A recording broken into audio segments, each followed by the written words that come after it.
जीर्णानि यथा विहाय नवानि गृह्णाति नरोपराणि तथा शरीराणि विहाय जीर्णानि अन्यानि संयाति नवानि देहि। ভগবান শ্রীকৃষ্ণ গীতায় বলছেন, ঠিক বাচ্চা ছেলেদেরকে যেভাবে বুঝান মায়েরা, সেইভাবে অর্জুনকে বুঝাচ্ছেন শ্রীকৃষ্ণ।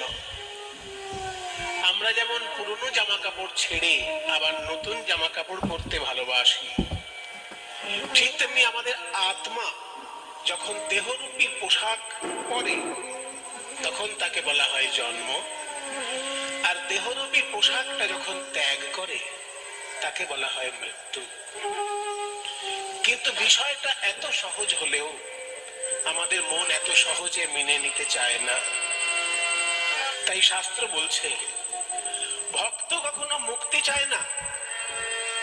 ভক্ত সেবা সুখে এত আনন্দ পায় যে সেবা করার জন্য সে বারবার জন্মগ্রহণ করতে চায়।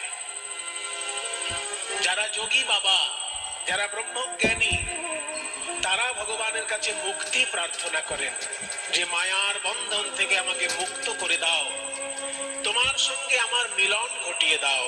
এই হচ্ছে যোগী বাবা এবং ব্রহ্মজ্ঞানীদের প্রার্থনা।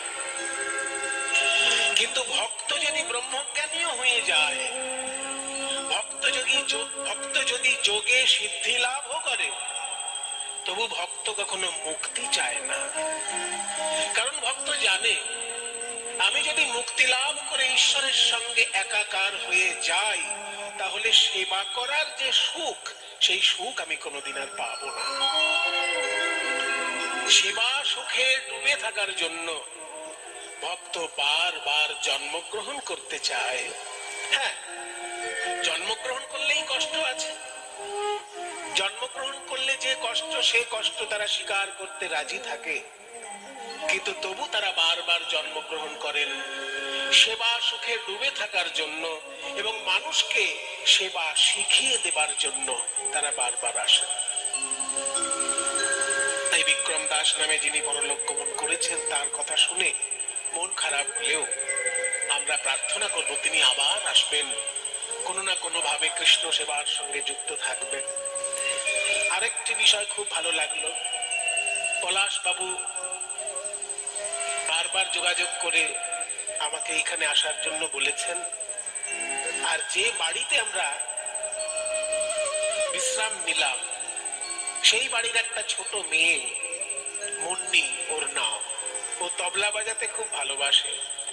কিন্তু দেখলাম যে ও শ্রীখোল নিয়ে হরিনাম সংকীর্তনের সঙ্গে শ্রীখোল বাজাতে বাজাতে এই আসর পর্যন্ত এসেছে। এটা খুব শিক্ষামূলক একটা বিষয় যে তবলা যদি কেউ বাজাতে ভালোবাসে, সে যেন সমানভাবে শ্রীখোলটাকেও বাজাতে ভালোবাসে। তা না হলে সে তবলা বাদক হিসেবে হয়তো বিরাট নাম করতে পারে, কিন্তু বাঙালি সঙ্গীত সাধক হিসেবে সে পরিপূর্ণ সফল নয়। যদি সে অবাঙালি সঙ্গীত শিল্পী হয়, আমি বলবো শুধু তবলা বাদক হিসেবে নাম করলেই তার জীবন ধন্য হয়ে গেল, যদি অবাঙালি হয়। কিন্তু বাঙালি তবলা বাদক যদি হয়, সে যতক্ষণ না শ্রীখোলে হাত দিচ্ছে ততক্ষণ বাঙালি শিল্পী হিসেবে সে কিন্তু সম্পূর্ণ শিক্ষা লাভ করেনি। কারণ চৈতন্য মহাপ্রভুর যে অবদান, যে প্রেমের আন্দোলন, যে ভক্তির আন্দোলন, ব্রাহ্মণকে তার অহংকারের মঞ্চ থেকে নামিয়ে আনা এবং শূদ্রকে টেনে নিয়ে ব্রাহ্মণের সম্মান পাইয়ে দেওয়া, এই যে এত বড় একটা ভাবান্দোলন মহাপ্রভু ঘটিয়েছিলেন বাংলার বুকে, তার প্রধান উপকরণ ছিল সংকীর্তন, আর সংকীর্তনের প্রধান বাদ্যযন্ত্রই হচ্ছে শ্রীখোল। কাজেই তবলাবাদক হিসেবে যেতে নেই। কিন্তু আপনি যদি বাঙালি হন, যতক্ষণ আপনি শ্রীখোলেও হাত সাধনা করছেন, ততক্ষণ কিন্তু বাংলার শিল্পী হিসেবে আপনার জীবন সম্পূর্ণ নয়। কারণ চৈতন্য মহাপ্রভুর অবদান আপনি আপনার জীবনে গ্রহণ করলেন না, আপনার জীবনটা কিন্তু অসম্পূর্ণ থেকে গেল। তাই আমার খুব ভালো লাগলো, একটি ছোট্ট মেয়ে তবলায় খুব সুন্দর অভ্যাস করে বাজনা, কিন্তু সেই খোল ঘাড়ে করে বাজাতে বাজাতে এই আসর পর্যন্ত হরিনাম সংকীর্তনের সহযোগিতা করেছে, তাকেও আশীর্বাদ করি, ভগবানের কাছে প্রার্থনা জানাই সে সঙ্গীত শিক্ষায় আরো অগ্রগতি লাভ করুক এবং আমাদের বাংলার যে সর্বশ্রেষ্ঠ সঙ্গীত এই কীর্তন গান, সেটা যেন আমরা মর্মে মর্মে উপলব্ধি করতে পারি। নিতাই গৌর প্রেমানন্দে, হরি বল হরি বল। যে সংস্কৃত শ্লোকটি আমি বললাম, সেই শ্লোকটি যিনি লেখক তিনি হচ্ছেন সার্বভৌম ভট্টাচার্য, চৈতন্য মহাপ্রভুর শিক্ষকেরও শিক্ষক। তিনি বলছেন চৈতন্যদেব বাঙালির মধ্যে এলেন কেন, বা ভারতবর্ষে জন্মগ্রহণ করলেন কেন? অনেক কারণ অনেকে বিশ্লেষণ করেছেন, যেমন স্বরূপ দামোদর দুটি কারণ বলেছেন। হ্যাঁ, শ্রী রাধায় প্রণয় মহিমা কিন্তু শোভা, এটা স্বরূপ দামোদর বলেছেন। কইছন রাধা প্রেমা, কইছন মধুরিমা, কইছন সুখেতে ভোর, এ তিন বাঞ্ছিত ধন ব্রজে নহিল পুরন, ভাবিয়া না পাই কিছু ওর। রাধারানী শ্রীকৃষ্ণের তিনটে বাসনা দাপর যুগে পূর্ণ হয়নি, সেই তিনটে বাসনা পূর্ণ করার জন্য তিনি কলিযুগে এসেছেন। সেই তিনটে বাসনা কি কি না, রাধারানীর প্রেম কেমন, দ্বিতীয় শ্রীকৃষ্ণের নিজের মাধুর্য কেমন। রসগোল্লা হলে তো আর বোঝা যায় না রসগোল্লা কত মিষ্টি, রসগোল্লা যে খায় সে জানে রসগোল্লা কত মিষ্টি। এখানকার মায়েরা আমাদের খাইয়েছেন, চাঁদপাড়ার বিখ্যাত মিষ্টি খাইয়েছেন। তাহলে বিখ্যাত মিষ্টিটা নিজে জানে না সে কেমন রসালো, যে খায় সে জানে। ঠিক তেমনি শ্রীকৃষ্ণ নিজে জানেন না তিনি কত মধুময়, শ্রীকৃষ্ণকে যারা ভালোবাসে তারা জানে কৃষ্ণ মধুময়। তাই রাধারানীর প্রেম কেমন এটা কৃষ্ণের জানা সম্ভব হয়নি, কৃষ্ণের নিজে কত মধুময় সেটাও কৃষ্ণের জানা হয়নি, আর রাধারানী কৃষ্ণকে ভালোবেসে কি সুখ পান এটাও কৃষ্ণের জানা হয়নি। এই তিনটে জিনিস জানার জন্য কৃষ্ণ কলিযুগে রাধারানীর সঙ্গে মিলিত হয়ে গৌরাঙ্গ হয়ে এসেছেন, এই বিশ্লেষণ করেছেন স্বরূপ দামোদর। কিন্তু সার্বভৌম ভট্টাচার্য বলছেন মহাপ্রভু আমাদেরকে নতুন করে বৈরাগ্য শিক্ষা দিতে এসেছেন। বৈরাগ্য কাকে বলে না, বিষয়েষু অনাসক্তি। বেশি রিভাব টিভাব দিও না বাবা। বিষয়ের প্রতি যখন আসক্তি কমে যায় তাকে বলে বৈরাগ্য। বিষয় মানে আমাদের ধারণা 2 বিঘে জমি আর ব্যাংকে 2 কোটি টাকা, তা কিন্তু নয়। বিষয় মানে আমরা জানি যদি কারো খুব জায়গা জমি থাকে, খুব বাড়ি গাড়ি থাকে, লোকে বলে বিষয়ী লোক। কিন্তু আমরা বিষয় বলতে যেটা বুঝি, ভারতীয় দর্শন বিষয় বলতে আরো বেশি বোঝে। আমরা টাকা কড়ি জায়গা জমিকে বিষয় বলি, কিন্তু ভারতীয় দর্শন বলছে তা নয়, ইন্দ্রিয় যাতে আকৃষ্ট হয় তাই হচ্ছে বিষয়। ইন্দ্রিয় কিসে আকৃষ্ট হয়? চোখ হচ্ছে একটা ইন্দ্রিয়, চোখ দর্শন করে তাই সে দর্শনেন্দ্রিয়। চোখ আকৃষ্ট হয় রূপে, তাই রূপ একটা বিষয়। তুমি যদি রূপে বেশি আকৃষ্ট হও ভবিষ্যতে তোমার বিপদ হতে পারে। তাই রূপ হচ্ছে চোখের বিষয়। ঠিক তেমনি শব্দ হচ্ছে কানের বিষয়, গন্ধ হচ্ছে নাকের বিষয়, স্বাদ হচ্ছে জিহ্বার বিষয়, আর স্পর্শ হচ্ছে ত্বকের বিষয়, দুশ্চিন্তা হচ্ছে মনের বিষয়। এই সব জায়গা থেকে যখন নিজেকে গুটিয়ে নেওয়া যাবে তাকে বলে বৈরাগ্য। ব্যাপারটা খুব সহজ নয়, কিন্তু অসম্ভব নয়। যারা সাধনা করতে জানে, যারা পারে, যাদের ভাগ্য ভালো, তাদের জীবনে এইগুলো লাভ হয়। কিন্তু সার্বভৌম ভট্টাচার্য বলছেন বৈরাগ্য শিক্ষা ভারতবর্ষে আচার্যগণ আগেই দিয়েছেন, কিন্তু চৈতন্য মহাপ্রভু তার মধ্যে ভক্তি রস যুক্ত করে আমাদেরকে শিক্ষা দিয়েছেন। নিজ ভক্তি যোগম বৈরাগ্য বিদ্যা, বৈরাগ্য বিদ্যা শেখানোর জন্য তাঁর আশা। বৈরাগ্য বিদ্যা আমাদের কোথাও শেখানো হয় না বাবা। আপনারা সবাই তো স্কুলে পড়েছেন, আমরা যেমন স্কুলে পড়েছি আপনারাও তো স্কুলে পড়েছেন। কেউ মাধ্যমিক অবধি পড়েছেন, কেউ উচ্চ মাধ্যমিক, কেউ এমএ পাস, কেউ বিএ পাস, যা হোক পড়েছেন তো। কিন্তু স্কুল কলেজে কোথাও কি বৈরাগ্যের কোনো ক্লাস হয়েছে কোনোদিন? ইংরেজির ক্লাস হয়েছে, বাংলার ক্লাস হয়েছে, ইতিহাস, ভূগোল, জীবন বিজ্ঞান, ভৌত বিজ্ঞান, আরো কত কি ক্লাস হয়েছে। বৈরাগ্যের কোনো ক্লাস হয়েছে কোন স্কুলে? তাহলে দেখছেন আসল শিক্ষাটাই আমাদের স্কুল কলেজে দেওয়া হয় না। যে শিক্ষা দেওয়ার জন্য ভারতবর্ষের মুনি ঋষিরা সারা পৃথিবীর কাছে পূজা পাচ্ছেন, সারা পৃথিবীর কাছে সম্মানিত হচ্ছেন, সেই আসল শিক্ষাটাই আমাদের স্কুল কলেজে দেওয়া হয় না। স্কুল কলেজে শেখানো হয় ইতিহাস, ভূগোল, জীবন বিজ্ঞান, ভৌত বিজ্ঞান, অঙ্ক, ইংরাজি, যেগুলো চাকরি করতে গেলে কাজে লাগে। কিন্তু বৈরাগ্য শিক্ষা যদি কারোর থাকে, সে জীবন পথে তার বড় হতে কাজে লাগে। মোহগ্রস্ত হয়ে সে আত্মহত্যা করে না। এক একজন দেখবেন অনেক শিক্ষা লাভ করেছেন, অনেক বিষয় জীবনে অর্জন করেছেন, কিন্তু মোহগ্রস্ত হয়ে জীবন শেষ হয়ে গেল। বৈরাগ্য বিদ্যা থাকলে সেটা হতো না, কিন্তু সেটা তো আমাদের স্কুলে দেওয়া হয় না। কবে কে সাধুগুরুর কৃপা পাবে তবে বৈরাগ্য বিদ্যা জীবনে পাবে, স্কুল কলেজে কোনো সম্ভাবনা নেই।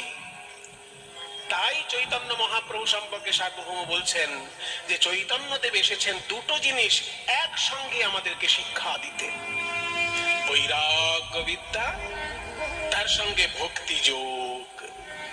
ভক্তি যোগ এবং বৈরাগ্য বিদ্যা দেওয়ার জন্য প্রেমের ঠাকুর গৌর সুন্দরের আশা, আর সেই ভক্তি যোগে সারা পৃথিবী প্লাবিত আজকে চৈতন্য মহাপ্রভুর প্রেম ভক্তির যোগে।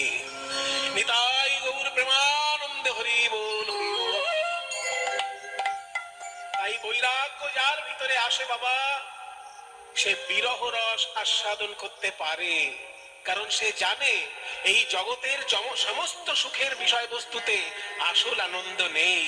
আসল আনন্দ রয়েছে ভগবানের নামে, ভগবানের গুণে, ভগবানের লীলায়। তাই ভগবানের লীলা কীর্তন শ্রবণ করে, আস্বাদন করে, কীর্তন করে তারা জীবন ধন্য করে। সেই বিরহ রস আস্বাদন করা হবে আজকে। এখানকার মায়েরা ইচ্ছা প্রকাশ করেছেন যে রাধারানীর বিরহ রস আস্বাদন করা হবে আজকে। সেই বিরহ রস আস্বাদন করার ভাবই তো আমার গৌর সুন্দর নিজেকে ভাবছেন রাধা, আর হা কৃষ্ণ বলে উন্মাদের মতো কেঁদে কেঁদে গম্ভীরার মাটিতে নয়ন জলে ভাসছেন প্রেমের ঠাকুর গৌর হরি।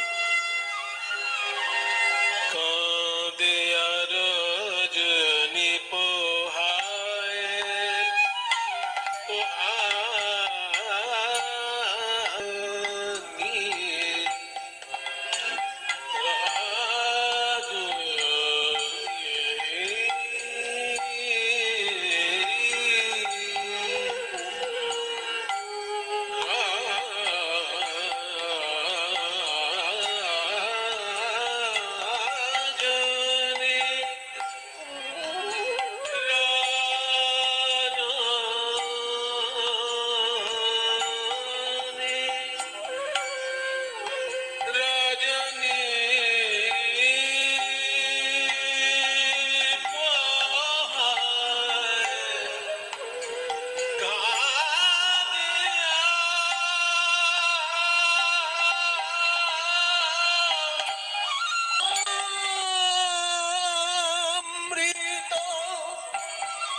মহাপ্রভু রাত্রি দিলে গাই শোনে পরম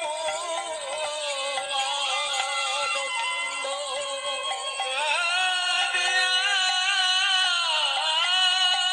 রজনী কাঁদিয়া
ni da pa re ga ni da pa ga ni da pa ga re sa ni da pa da ma ga sa ga ga ma pa pa da ni sa re ga ni da pa ma ga gora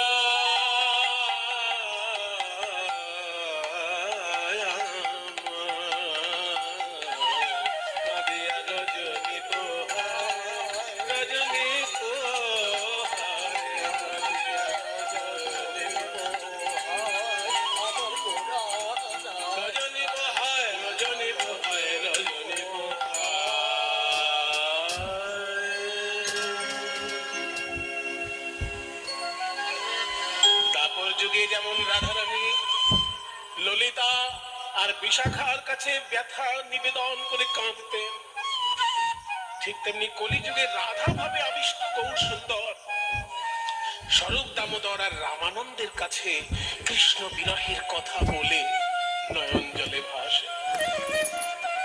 একদিনের বর্ণনা দিচ্ছেন পদকর্তা। একটা সাধারণ লোক সমুদ্রে স্নান করে আর জগন্নাথ মন্দিরে পুজো করে। সমুদ্রে স্নান করে এসে জগন্নাথ মন্দিরে প্রণাম করে তারপর কাজ করতে চলে যায়। ওই খাওয়া দাওয়া করে কাজ করতে চলে যায়। সারাদিনের মধ্যে আর ভগবানের নাম করার সময় হয় না। তাই সমুদ্রে স্নান করে জগন্নাথের মন্দির পর্যন্ত যখন হেঁটে আসে, ওই সময়টুকু হরিনাম জপ করতে করতে আসে।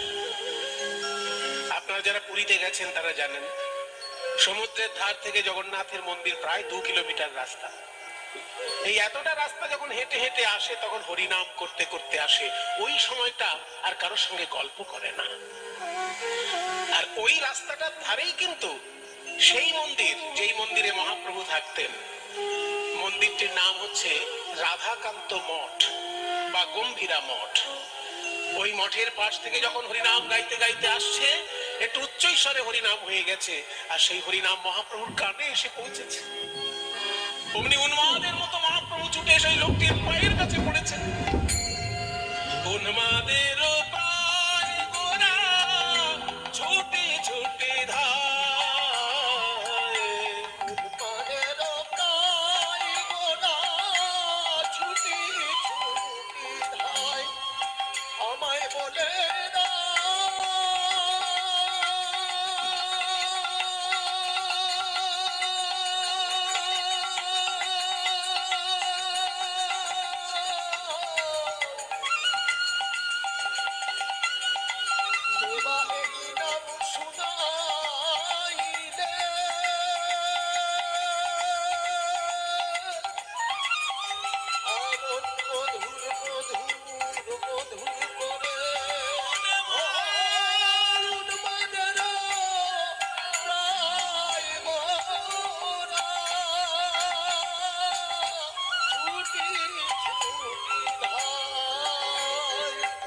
যে করে গোবিন্দ নাম ধরে তার পায়ে, যে করে গোবিন্দ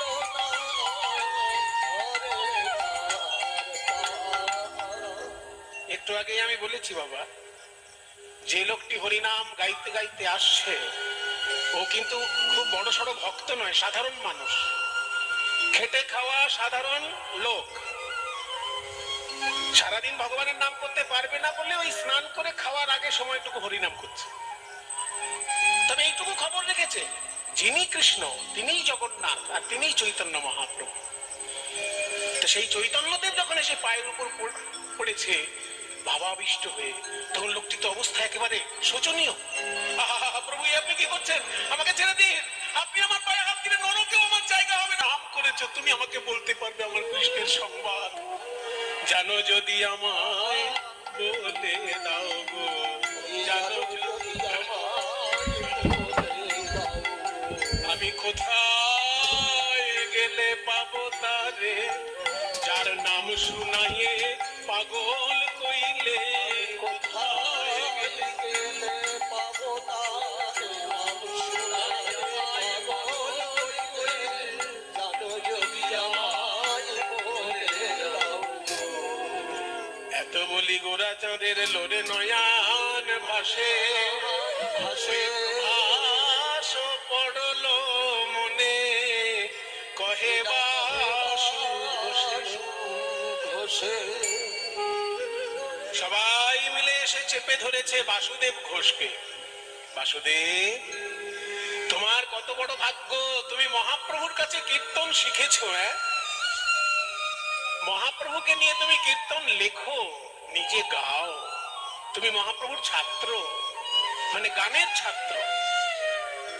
তুমি আমাদের একটু খুলে বলো, কেন মহাপ্রভু ওই সাধারণ লোকটির পায়ে হাত দিয়ে কাঁদছে? বাসুদেব ঘোষ বলছে, শোনো ভাই, আজকে মহাপ্রভুর ভাবটা কি জানো? মহাপ্রভু নিজেকে ভাবছেন রাধা, আর যে লোকটির মুখে কৃষ্ণ নাম শুনছেন তাকে ভাবছেন নারদ মুনি। বৃন্দাবনে রাধা রানী যখন 100 বছর ধরে কেঁদেছিলেন হা কৃষ্ণ প্রাণ কৃষ্ণ বলে, 100 বছরের কান্না,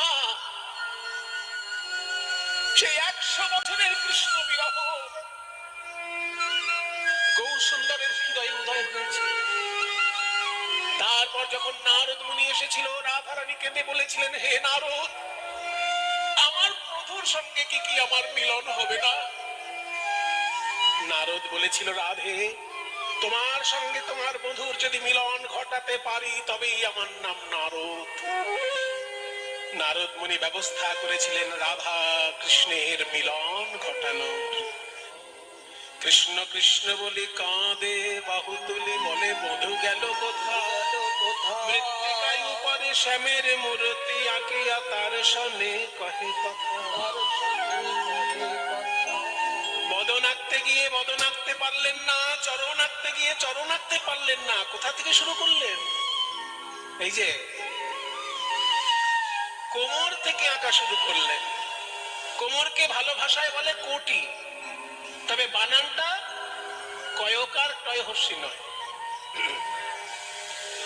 কয়কার টয় হর্ষি কোটি মানে 100 লক্ষ, আর ক টয় হর্ষি কোটি মানে কোমর। আমরা তো বাঙালি, ক লিখলে ওকার উচ্চারণ করি, ওকার লিখলে ওকার উচ্চারণ করি। তাই কটি তো আমরা বলি না, কোটি দেশ বলি, মানে কোমর। কোটি দেশ অর্থাৎ কোমর। আঁকিয়া সে কোটি পরাইল ধটি, কত না যতনে ধরি আঁকিয়া সে কোটি পরাইল ধরি, কত না যতনে প্যারি। আঁকিয়া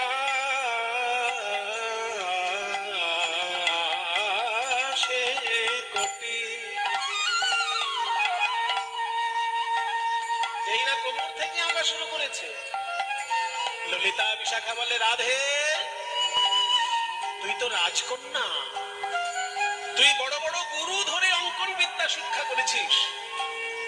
কারোর ছবি আঁকতে গেলে বদন থেকে শুরু করা যায়, চরণ থেকে শুরু করা যায়, মাঝখান থেকে কেউ তো আঁকা শুরু করে না। তুই মাঝখান থেকে শুরু করলি কেন? মাঝখান থেকে শুরু করলাম কেন? রাধারানী বলে, সখী রে, আমার সর্বস্ব ধন গোবিন্দের ওই রাঙা চরণ,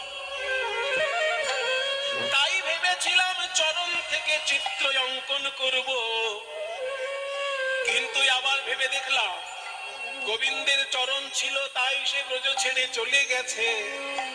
চিত্রের যদি চরণ এঁকে দিই, চরণ পেলে চিত্র যদি ব্রজ ছেড়ে চলে যায়, তাহলে আমি কেমন করে ব্রজে থাকবো? ওগো আমি তাই তো চরণ আঁকি নাই, তাই তো চরণ আঁকি নাই। যদি চরণ পেলে চিত্র চলে যাইব, এই অভাগিনীর কপাল ভালো নয় রে। অভাগিনীর কপাল ভালো নয় রে।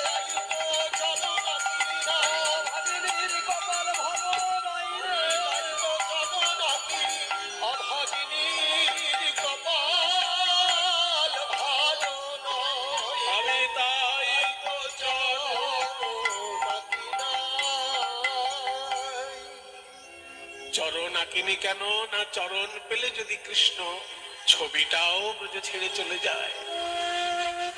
এইবার নাভি সরোবর আকিল তারপর কতহু যত্ন করি।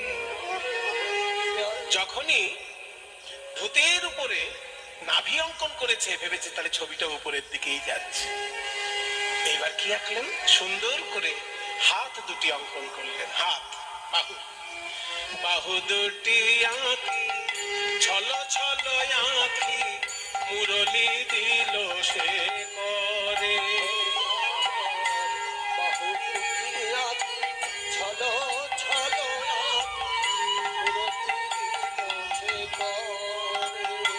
সুন্দর ভাবে হাত দুটি এঁকেছে, তাতে বাঁশি দিয়েছে আর বলে ওগো প্রাণনাথ একবার তেমন করে বাঁশি বাজাও, তেমন করে বাঁশি বাজাও। যে বাঁশি শুনে আমরা হলাম দাসী, তেমন করে বাঁশি বাজাও।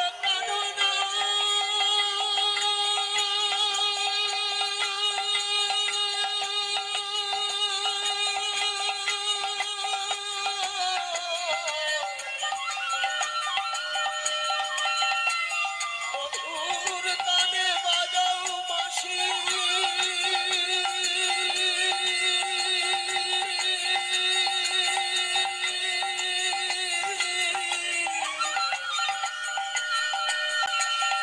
এ বাঁশি শুনে আমরা হলাম দাসী।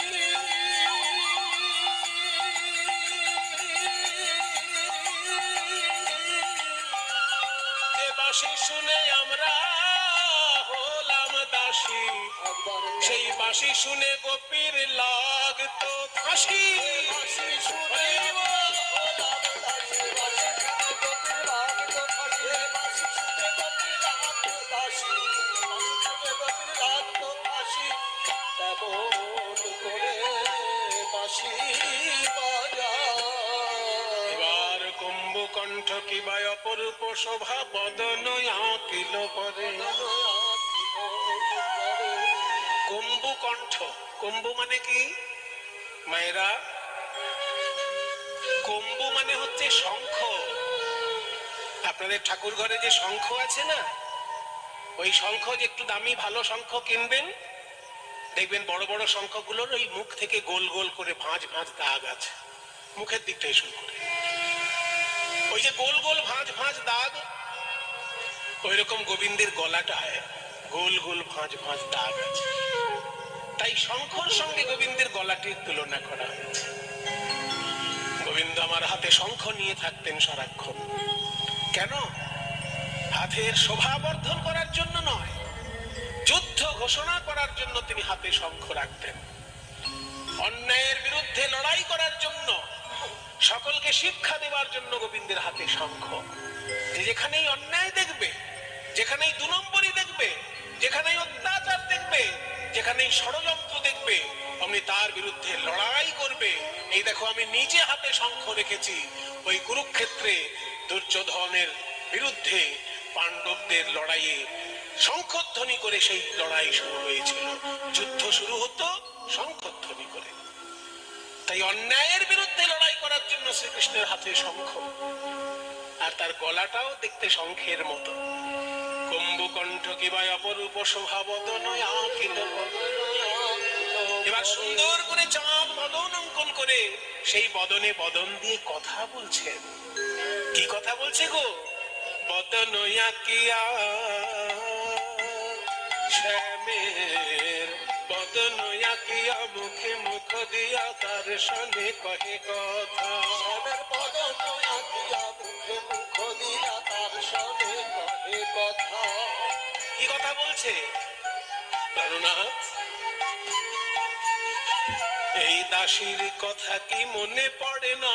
দাসীর কথা কি মনে পড়ে না? দ্বারকায় রাজা হয়েছ বলে দাসীর কথা কি মনে পড়ে না? দ্বারকায় রাজা হয়েছ বলে দাসীর কথা কি মনে পড়ে না? দ্বারকায় রাজা হয়েছ বলে ওহে বৃন্দাবনের রাখাল রাজা, দ্বারকায় রাজা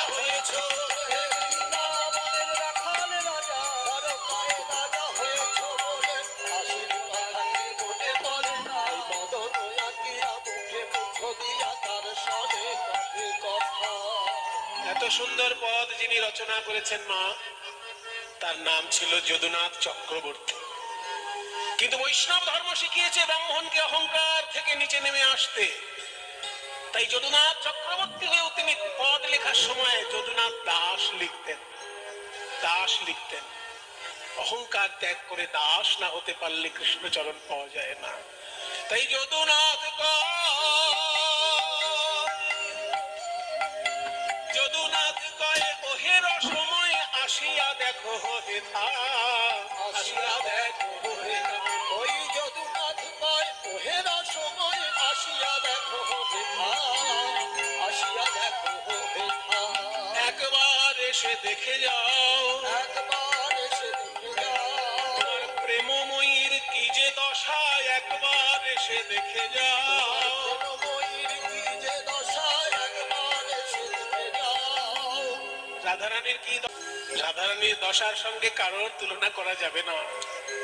কৃষ্ণকে ভালোবেসে কৃষ্ণ বিরহে 10টা দশা এসেছিল রাধারানীর জীবনে, 10টা। আমি বলছি আপনারা মিলিয়ে নেবেন। কেউ কাউকে বেশি ভালোবেসে ফেললে বাবা এই 10টা দশা তার জীবনেও এসে যেতে পারে। সেই 10টি দশা কি কি? চিন্তাত্র জাগরোদ্বেগ তানবং মলিনাঙ্গতা বৈয়গ্রং ব্যাধি উন্মাদ মোহ মৃত্যুর দশা।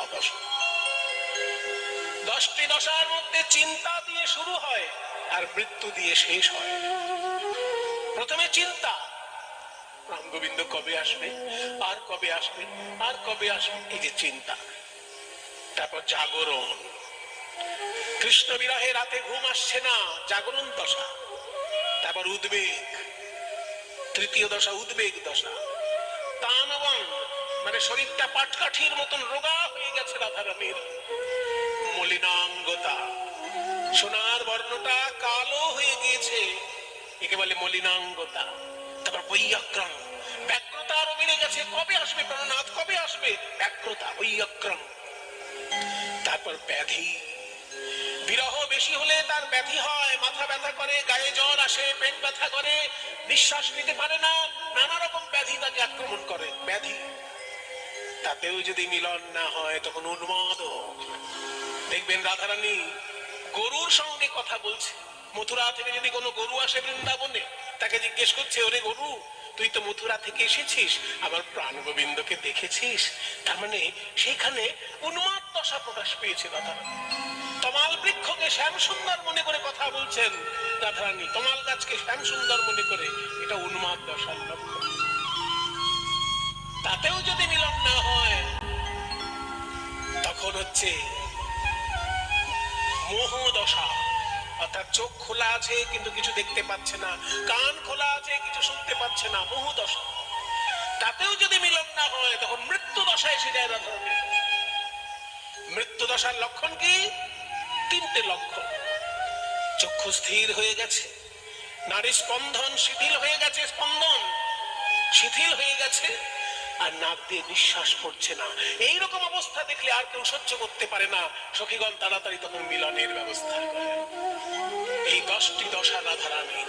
যদুনাথ কয়ে ওহের সময় আসিয়া দেখো হেতা, ওই যদুনাথ কয় ওহেরা সময় আসিয়া দেখো হেথা, একবার এসে দেখে যাও হে, একবার এসে দেখে যাও। তোমার প্রেমময়ীর কি যে দশা, কি যে দশা, দশা বলতে হিয়া ফেটে যায়, প্রেমময়ীর কি যে দশা। বলতে হিয়া ফেটে যায়, ওই প্রেমময়ীর কি যে দশা, একবার এসে দেখে যাও। ওই যদুনাথ কয় ওহেরা সময় আসিয়া দেখো হেথা, আসিয়া দেখো হেথা। 100 বছর এইভাবে রাধারানী কাঁদছেন। এবার একদিন নারদ মুনি মনে মনে ভাবছেন, ধুর ধুর ধুর, আর আমার কিছু ভালো লাগে না। আরে মশাই, সত্যযুগ থেকে এই দাপর যুগ চলে এলো, 3খানা যুগ চোখের সামনে পাল্টাতে দেখলাম, কিন্তু যুদ্ধ আর থামে না। সত্যযুগে দেখেছি আমি হিরণ্যাক্ষের যুদ্ধ, হিরণ্যকশিপুর যুদ্ধ, ত্রেতা যুগে দেখেছি রাম রাবণের যুদ্ধ, আবার দাপর যুগে দেখলাম কুরুক্ষেত্রের যুদ্ধ। আর কত যুদ্ধ সহ্য করা যায়? ওরে আমার সাধের বাহন ঢেকি, চল তো আমাকে নিয়ে এমন একটা দেশে চল যেখানে যুদ্ধের আলোচনা শোনা কেউ নয়, বিশুদ্ধ প্রেমের রাজ্য, বিশুদ্ধ ভক্তির রাজ্য। সেই রকম কোন দেশে নিয়ে চলতো। নারদ চলল বৃন্দাবনে, এক হলে নারদ মুনি চিনতে মনে মনে। এক হলে নারদ মুনি চিনতে মনে মনে, এক হলে নারদ মুনি চিনতে মনে মনে, এক হলে নারদ মুনি চিনতে মনে মনে। কোথা রহে শুদ্ধ ভক্তি পাইব কেমনে, কোথা রহে শুদ্ধ ভক্তি পাইব কেমনে। তত্ত্বদর্শী নারদ ঋষি ঢেকি আরোহণে, তত্ত্বদর্শী নারদ ঋষি ঢেকি আরোহণে। নাচিতে নাচিতে যায় মধুর বৃন্দাবনে। নাচিতে নাচিতে যায় মধুর বৃন্দাবনে। বৃন্দাবনে বৃন্দাবনে যাইয়া নারদ চারি পানে চায়, বৃন্দাবনে যাইয়া নারদ চারি পানে চায়। তত্ত্বদর্শী নারদ ঋষি চারি পানে চায়। তত্ত্বদর্শী নারদ ঋষি চারি পানে যায়। তত্ত্বদর্শী নারদ ঋষি চারি পানে যায়। কোথা হইতে তাপ আসি লাগে মোর গায়ে, কোথা হইতে তাপ আসি লাগে মোর গায়ে। আমার অঙ্গ কেন জ্বলে যায়, অঙ্গ কেন জ্বলে যায়। জ্বালা জুড়াইতে ব্রজে এলাম অঙ্গ কেন জ্বলে যায়। উড়াইতে ব্রজে এলাম অঙ্গ কেন জ্বলে যায়। আরে সর্বনাশ, সারা জীবন যুদ্ধ দেখে একটু শান্তি পাবো বলে বৃন্দাবনে এলাম মশাই, আর এখানে এসে দেখছি আমার গায়ে জ্বালা লাগছে। তাপ আসছে কোথা থেকে জানো? তবে আমার নাম নারদ, শেষ না দেখে আমি ছাড়ি না। এই তাপ কোথা থেকে আসছে? উৎস অনুসন্ধান করতে করতে নারদ দেখলেন রাধারানীর কুঞ্জের ভিতর থেকে তাপ আসছে। অর্থাৎ রাধারানীর কুঞ্জে বিরহের ব্যথার আগুন। হা কৃষ্ণ, হা কৃষ্ণ, কৃষ্ণ কৃষ্ণ বলে যখন একটা দীর্ঘ শ্বাস ফেলছে, টপ করে আগুন জ্বলে যাচ্ছে। এত বিরহ জ্বালা। সেই তাপ যখন নারদ মুনির গায়ে লাগছে, নারদ ভাবলো এই রাধারানীর তীব্র বিরহ আমি তো সহ্য করতে পারছি না। রাধে তুমি অমন করে কেঁদো না, আমি ঠিক তোমার গোবিন্দের সঙ্গে তোমার মিলন ঘটাবো। কইরে আমার সাধের বিনা, এতদিন তো কৃষ্ণ নাম গেয়েছিস, এবার কৃষ্ণের প্রিয় নাম